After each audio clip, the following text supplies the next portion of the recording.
Clear prop. Star 73, experiencing number 2, following twin traffic, 3 mile final, clear Suttonville. 1 Charlie Bravo, registered in runway 25, going 4 mile final. This is Behind the Prop with United Flight Systems owner and licensed pilot Bobby Doss and his co-host, Major Airline Captain and Designated Pilot Examiner Wally Mulhern. Now let's go Behind the Prop. What's up, Wally? Hey, Bobby. How are you? I am fantastic as always. This week, over the last 2 weeks, we've gotten a number of questions from listeners. We love your questions. We love your, hey, can you do a show on this? This week, we've got a number of questions that are kind of pieces and parts. So we're going to do a listener's question episode and talk through some of these things that people asked us for.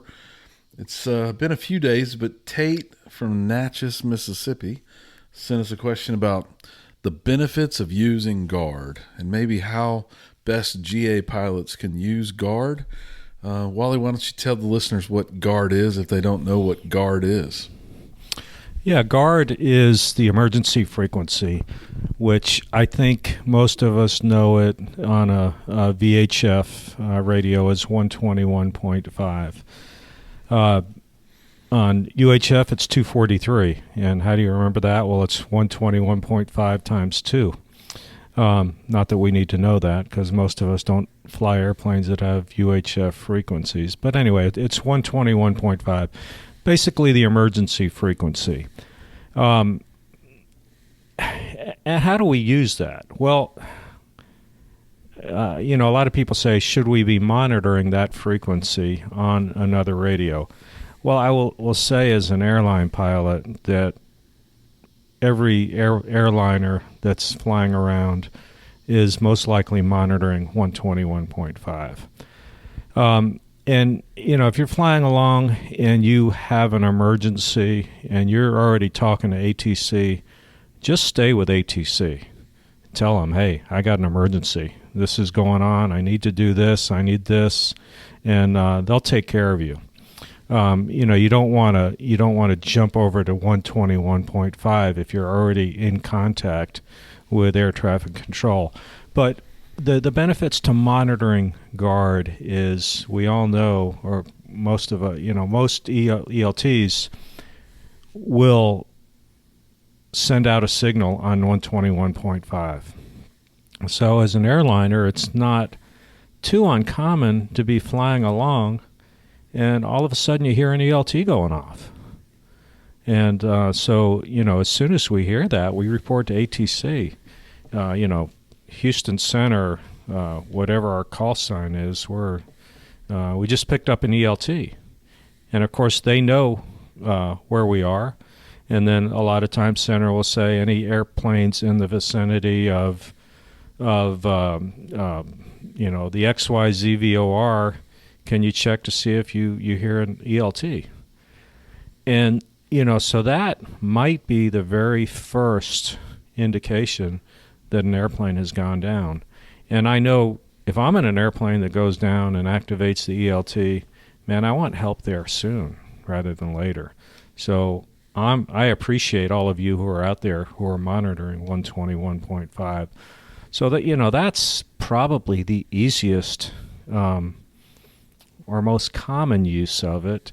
A lot of ATC facilities monitor and can transmit on 121.5, and we've all been on cross-country flights where you're flying along and, you're talking to ATC, maybe you're on an IFR flight plan, you're talking to whatever center, and then all of a sudden you realize, wow, it sure is quiet. And a lot of times you'll hear people key the mic, Kansas City Center, this is so-and-so, are you still there? And, the center controller may come back, yeah, we're still here, it's just a quiet night. Okay, good. But a lot of times you don't get a response. And that's kind of an oh boy feeling because you know that possibly you missed a handoff, but possibly the controller missed handing you off to the next center. So you're out there kind of on your own trying to figure out what frequency you should be on. And, you can usually look it up and figure things out. But a lot of times you'll hear them transmit on 121.5. You know, they'll say, hey, 1266 Bravo, are you on the frequency? If you are, contact Kansas City on 123.7. So, you know, it's used that way as well. So it is something that, you know, I think is a good thing to monitor. Maybe not in the terminal area. Of course, in the terminal area, I mean, there's usually not a lot of action going on 121.5. You know, and we're, with the airline, where we're going across the ocean, we're communicating via a data link, basically. We're texting to ATC. But we have one radio that is monitoring 121.5 all the time. And then we have another one that is monitoring air-to-air all the time. And that's where, you know, the different airliners are saying, hey, who's out here in the vicinity of this intersection? Anybody, you know, getting a good ride and that kind of stuff. What are the winds there? That kind of stuff is going on the air-to-air frequency. Yeah, and there's some, you know, I would think there's more planes that have two radios today than one radio, and that second radio might not be doing anything unless you check the weather when you get within 20 miles, if you can get the weather that far out from where you're at. But like we said, if you're talking to an ATC station of any sort, stay with them. Don't switch over to an emergency frequency. But if you have one radio, maybe a COM1, there are some tricks. If you are on a frequency and you missed something or need to switch over to an emergency frequency, the 430 and 530 both can immediately tune to 121.5 if you hit what we used to call the swap button, but we just saw it on a document. It's now called the flip-flop button. I'll never call it anything other than the flip-flop button. But if you hit and hold the flip-flop button for 2 seconds, whatever frequency you're on, it'll switch right over to 121.5. And that's a pretty useful tool if you don't have a second radio and need to get on it for some reason, if you are having an emergency. And then I have been that lost guy between two controllers, and didn't need to use guard, but it would have been nice if someone would have told me they're looking for you. And I could have switched over, because it was a dark, long flight at night that it got quiet for a real long time, and I wasn't appreciating that quietness, and ultimately looked it up on the chart and found who I was supposed to talk to, and we reconnected. But it can definitely be eerie out there for sure. So Tate, not a whole lot of interesting stuff there necessarily based on your email. We've kind of repeated some of the things you said, but I think it's just the best practice, and if you can do it, you know, you might get some safety people to somebody 5 or 10 minutes earlier, which obviously could save a life, no question, one day. Yeah, and I just want to jump back on the flip-flop switch bandwagon. You know, if you are flying with a Garmin 430 or 530, and you have that feature, and I'm guessing the G1000 does the same thing. I don't know for sure, but I would highly recommend using that feature, because when all things go wrong and you're in a situation where you're going to transmit on 121.5, it's probably a bad day. And the data shows us that we get dumber in those situations. So it's real easy to tune in 121.55 and start transmitting, and guess what? There's nobody home on 121.55. So just use that feature, hold that flip-flop button for 2 seconds, and that 2 seconds seems like a long time if that engine just quit. But it'll get over there, and then you're where you need to be. It's probably not going to tune the wrong thing if you use that feature, for sure. Yeah.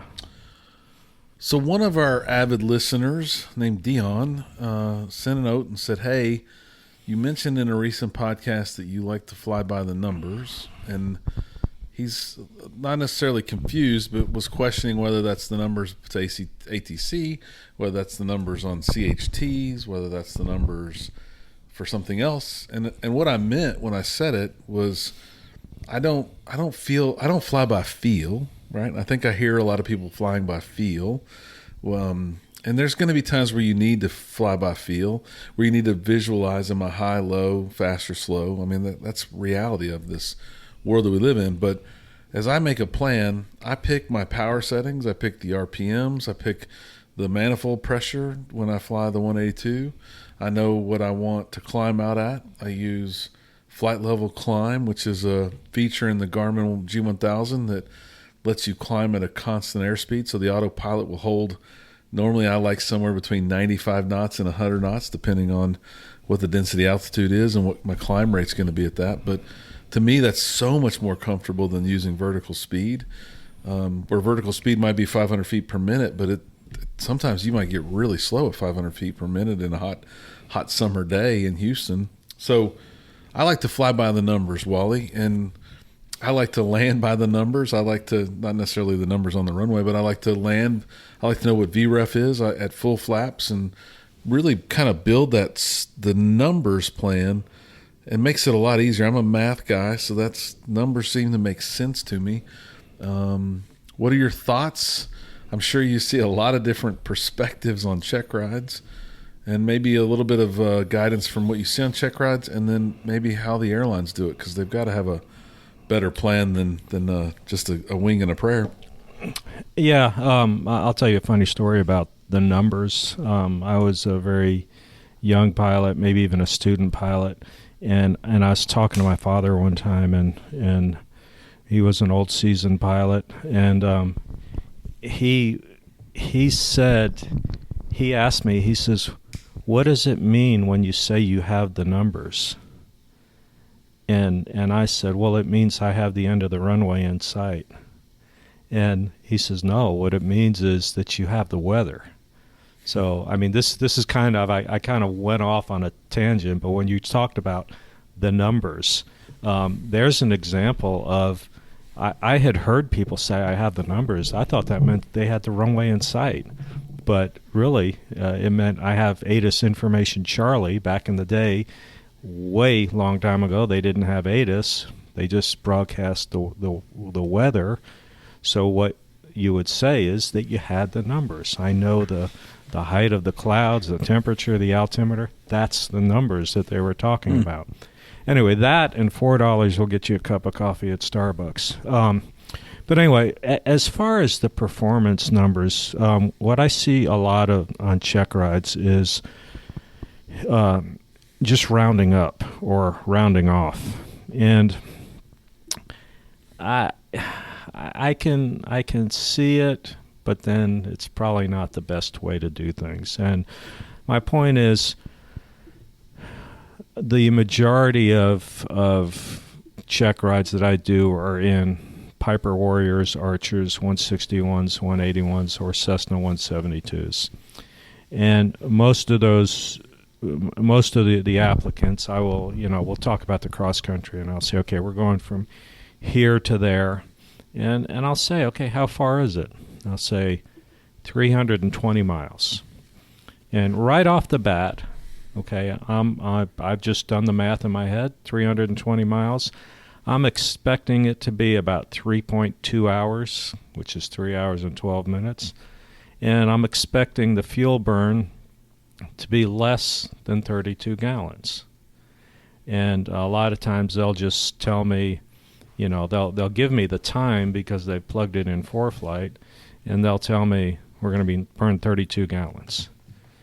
And I'll say, well, where are you getting 32 gallons from?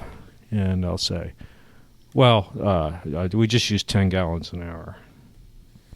And I'll say, well, where'd you get that? And a lot of times they'll say, well, that's just what we use. And I've got to say the check ride community has gotten a lot better on this. This is 6-7 years ago.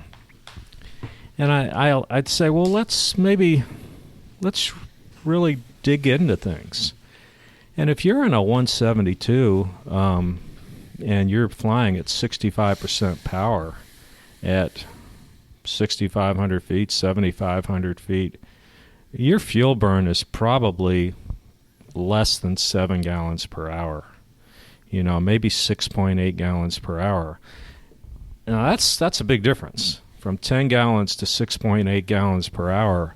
That's a 32% difference. And that's probably That's probably not the greatest thing to do, to just say, well, we're going to burn 32 gallons. Now, you can say, well, we're overinflating our fuel burn, so it's all extra fuel. It's to the good. You certainly wouldn't want to go the other way. And I understand the argument, but from an examiner, I want to know pretty zeroed in how much fuel we're going to burn on this flight. And, you figure your time and fuel to climb it's going to take on this 320-mile flight. Let's say it's going to take 50 miles to climb to 7,500 feet. Well, now we've got 270 miles left. Well, some of that's going to be the descent. Well, how much of that time is actually going to be in cruise? And sure, yeah, your ForeFlight will calculate a number for you, but it's based on all the numbers that you put in, whether you used one of the CAN profiles or whether you said, okay, my airplane climbs at 85 knots, my fuel burn during the climb is this, and all that. It depends on how you've got your ForeFlight set up. So, I would just be caution you to really dive into the book and figure out what your numbers should be. And as I said with my Saratoga, it's a 43-year-old airplane, and it is scary how accurate the numbers are. I mean, my true airspeed is usually not more than 3 knots off, and we're talking about 165 knots. So, what's 3%? I mean, 3 knots, about 2%. That's pretty doggone close. Yeah, that's amazing. And we could talk about all the potential bad of miscalculating the fuel on the short side, but I think I always think back to these trips and things that I've done that were, for me, abnormal. I don't fly across the United States as often as Wally does, but I have flown across the United States a couple times in a single engine aircraft, and it seems like I've always got a massive headwind, right? And Yeah. it sure would be nice to know exactly what those numbers mean, right? Because these planes, 40 plus years old, I'm not so sure these fuel gauges are something that I'm going to trust. And I'd really like to know what that manufacturer and what Lycoming and everybody says is the fuel burn at this altitude with this much power, leaned at this much, thinking about leaning at an altitude like that. I want to get that really as low. I want to be economical with my fuel because I'd like to land with more than less. And if I was going to know those numbers, I'd like to know those numbers on the right side of bad for sure. No question. Yeah. But it also gets down to I think, as silly as it is, I bet most pilots and most students, even my flight school, probably haven't thought about runway distance since their last check ride. What do you think, Wally? Yeah, I'd agree with that. And I bet you think about it everywhere you go. I'm just assuming that you fly a 777 and you probably need every bit of concrete in most cases where you go. Yeah. I mean, we have the luxury of getting data tailor-made for our situation. We know the exact winds, we know the exact temperature, we know the elevation. We're not using generic data. We're using tailor-made data for runway 26 in Denver, for instance. So, everybody listening to this show got the same data in their fingers in ForeFlight. I mean, they've got an airport button, and they click the airport. They're going to have the same stuff more than likely. Especially at a Denver, they probably got digital ATIS nowadays with ForeFlight if they have maybe the middle subscription or better. I think that the reality is in these smaller planes, every runway's probably enough room for us to land 3 or 4 times. Yeah. But yesterday was really freaking hot here in Houston, like really hot. And I would suspect that people needed a lot more runway to take off than they were used to. Well, that starts creeping in your head, like, is the performance wrong on this aircraft? And if you feel like the performance is wrong, then you might start making other bad decisions or making decisions to not go or go. But I bet the book, like you said, the Saratoga book, I bet if you looked it up and said density altitude is 3,500 feet, it's 110 degrees, and the humidity is 50%, I bet you would be able to probably articulate you needed 1,200 feet to get off the ground instead of the normal 800 feet. Yeah. And to me, it's just reassuring to know that that's either right or wrong, and I'm making quantitative decisions as I'm running down the runway and not making my mind go a little cuckoo because it seems like it's taking longer than it should. Right. Same thing with Yeah. landing. I'd like to know if I'm going to be able to turn off at that next taxiway or if I'm not going to go off the end of the runway. I don't land at short runways either, but I kind of want to have a plan where I'm going to touch down and where I'm going to roll out to. Yeah. And, I think it's important to have some rules of thumb in the back of your mind. I mean, I just asked someone the other day, what is our landing distance going to be? And, they came out with 2,000 feet. And I was thinking to myself, that's not landing distance, that's takeoff distance. And as we dug into the data a little bit, they came back and said, oh, no, actually 960 feet. And, I'm thinking, and they said, I was looking at the wrong numbers, and I use this example all the time. You go down to the local cafe, you order a burger, fries, and a soft drink, and they tell you it's $71. I think we would all say, what? If they say it's $12, you'd probably say, yeah, okay, that sounds reasonable. So it is nice to have an idea of what it's going to take, of what number you're expecting before, when you go to the store to buy a pair of shoes, you kind of know in your mind what your budget is, what you're going to pay. And a lot of times I get answers on check rides that are just totally crazy. For that 340-mile cross country, it's going to take an hour and 18 minutes. And I'll say, wow, we've got some good tailwinds today. And the applicant might say, well, actually, we have headwinds. and I give them the look, and they, sometimes they pick up on it and go, wait, that doesn't make any sense. So, apply some common sense to it. Yeah, I refer to that as the smell test, and I've had a few examples recently to tell someone that just doesn't pass the smell test. Right. But I would bet, like you said, you were talking shoes and what you're going to pay. I bet most of us would know when it was a really freaking good deal.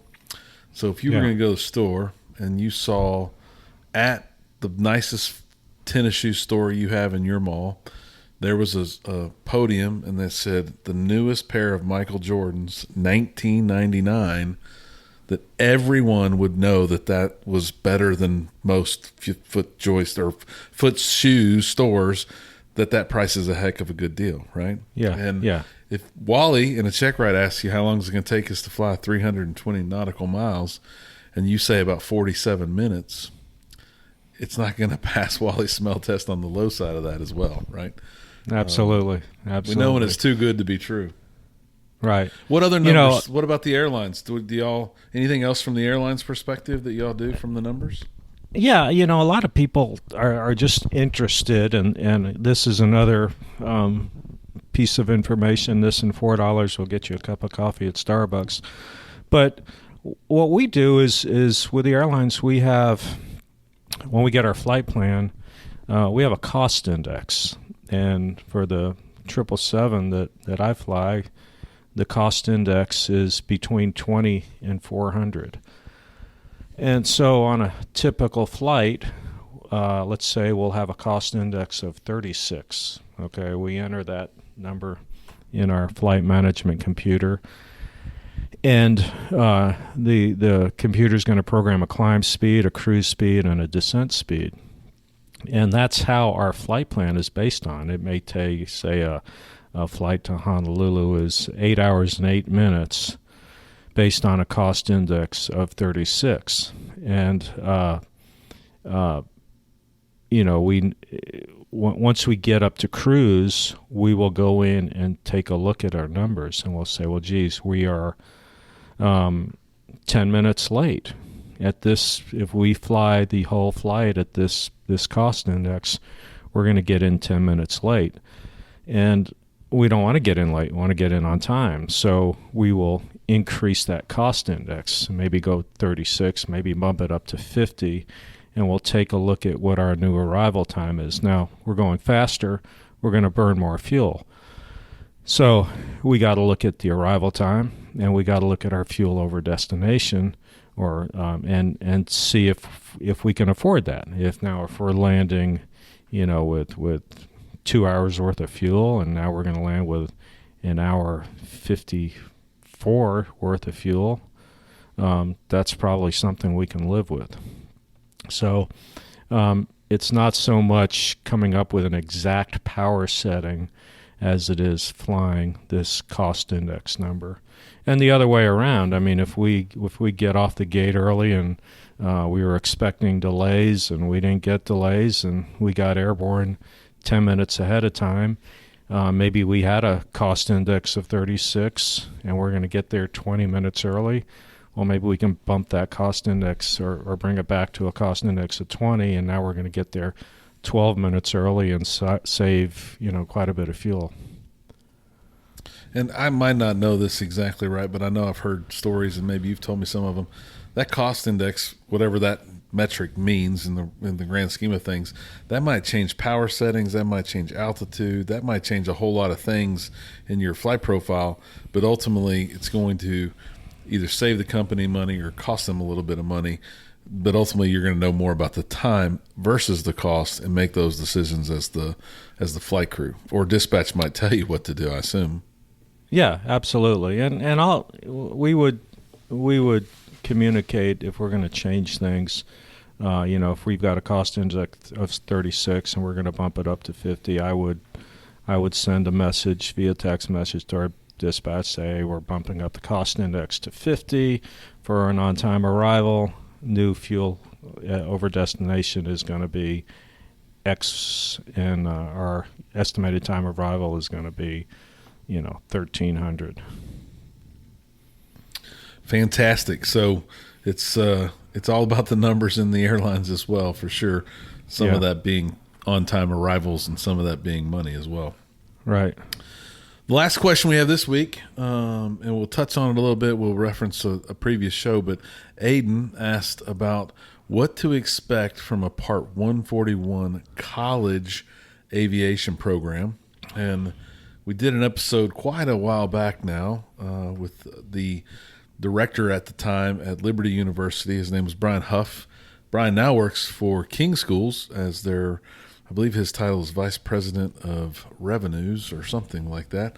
He's the lead of their sales org. And we broke down a lot of what you can expect from Liberty. I think Liberty's probably very similar to all the others. There's not probably a whole lot of variance.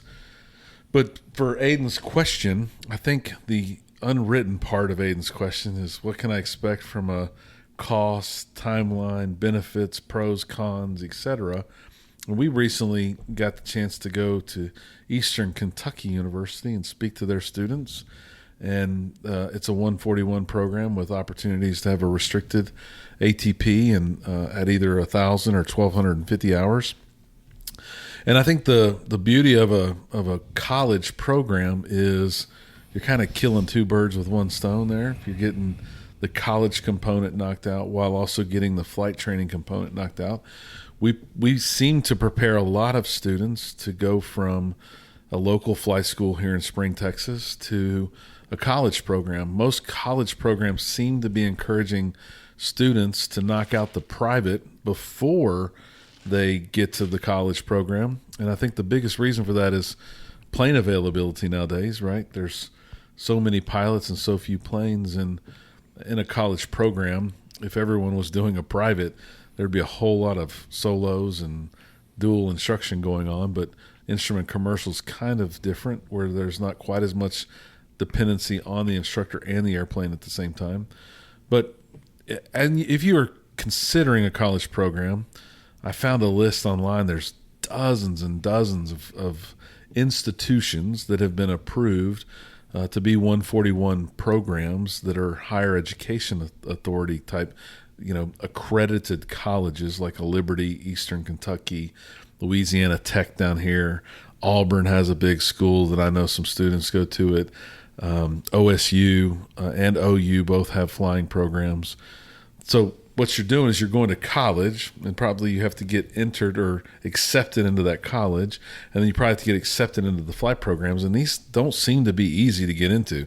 It's not like I'm going to pay the tuition and I'm guaranteed to get in. These programs are getting harder and harder to get into. So you apply. If you get accepted, most wants you to have your private now.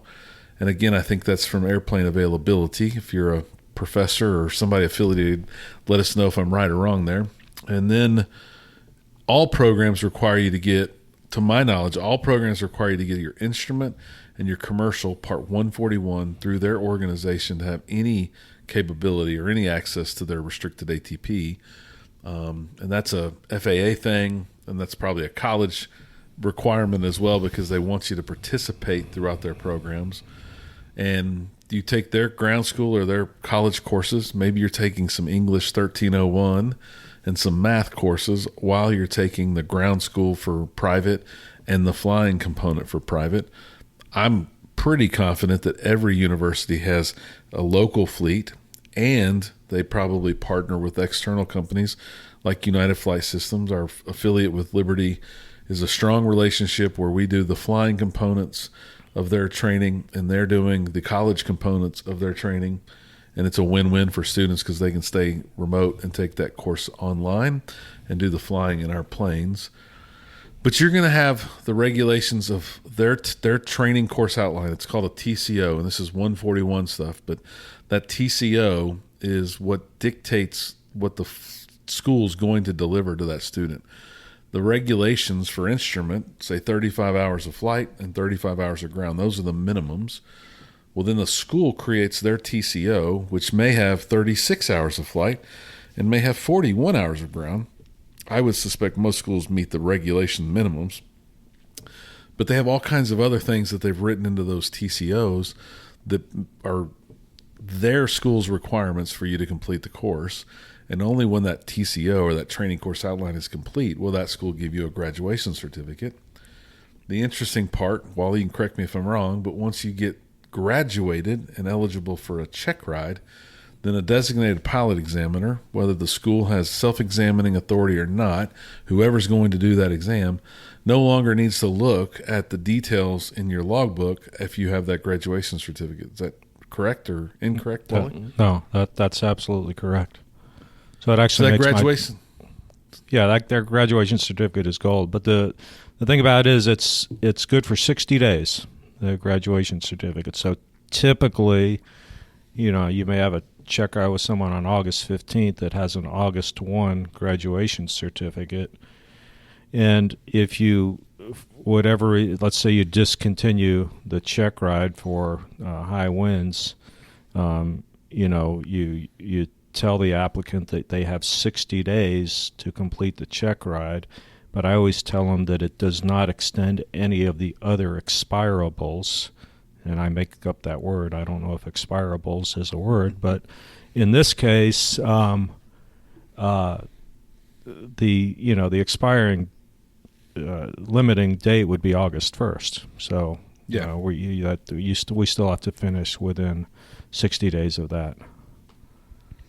So a lot of times I think we get caught up or get wrapped around what this Part 61 regulations say, and people, based on the rules being different, they just try to check all the boxes that are in the 61 regulations. And then when they go to 141, or they think about considering 141, they do something similar as they go to the FAR and they read all these things and they start thinking about, well, I'm going to study 35 hours at home.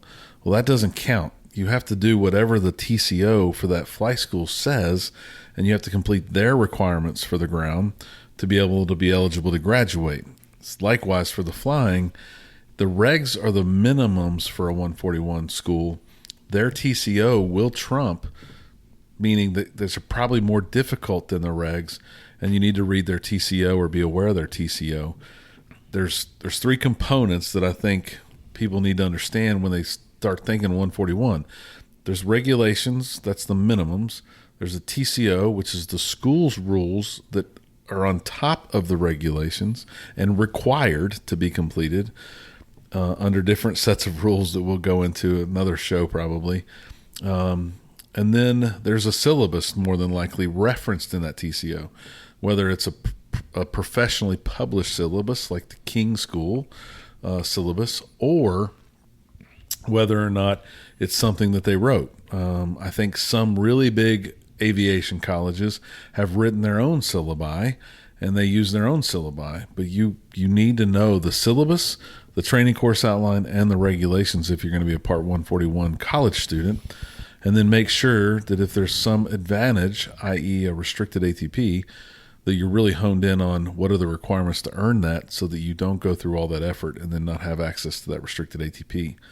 Again, you're going to have to take instrument commercial, and from my knowledge at any of these programs, some might require you to take multi-engine or CFI or other courses, but those also will have regulations, syllabi, and a training course outline that you're going to have to follow, and it's going to take multiple semesters to complete these courses along with the flight training. So understand what their expectations are, whatever their program is, understand what their entry requirements are, understand how to get accepted, and then know that you're going to have a level of structure that isn't required for all 141 training, but a level of structure that college is going to dictate for you to be successful. A lot of the misnomers or misinformation that I hear from people is, well, I can only do 141 if I'm part of a college program.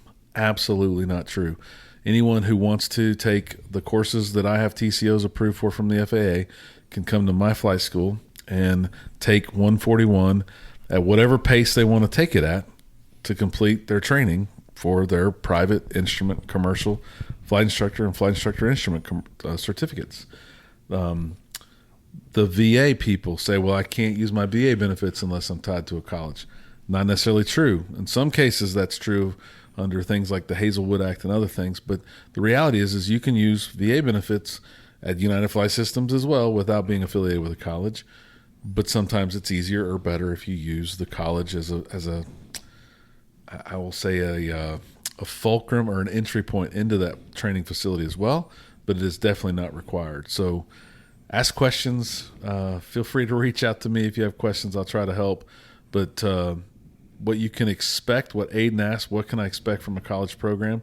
You can expect them to guide you and lead you to an outcome that's going to be success 99% of the time by doing and delivering Part 141 training based on a syllabus, a training course outline, and whatever the regulation minimums are for sure.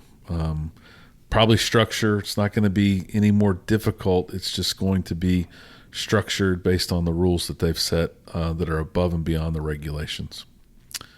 We did a show on Part 61 versus Part 141 probably a year and a half ago. The content hasn't changed. They've not made any changes to those regs since we published that show. I highly encourage you to go back and search the internet for that website or that show on our website, behindtheprop.com, and go listen to that track. Good information on the pros and cons and the whys and why nots for each of your ratings and certificates. Wally, 3 good questions that ended up being a lot more than we thought they were going to be as it relates to time on the clock as we record this show. Anything to wrap up with as we go? No, I just want to say thank you to all the listeners. We had